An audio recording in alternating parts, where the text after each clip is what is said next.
Polda Sumsel tangkap seorang pecatan polisi yang terlibat pencurian mobil.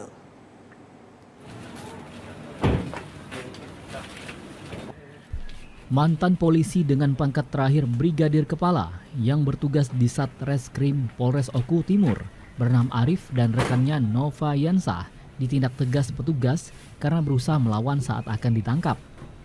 Selain mencuri 5 unit mobil di berbagai lokasi berbeda, pelaku juga kerap mencuri sepeda motor milik warga Oku Timur dan berbagai daerah di Sumsel.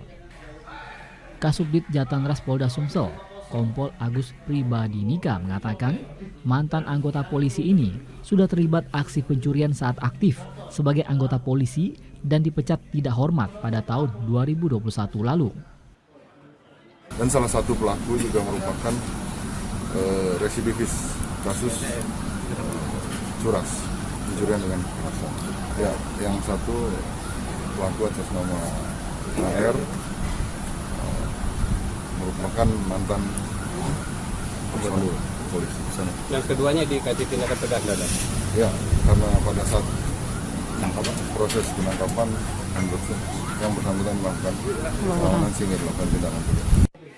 Atas perbuatannya kedua tersangka dikenakan Undang-Undang Pencurian dengan pemberatan dengan ancaman kurungan di atas 5 tahun penjara.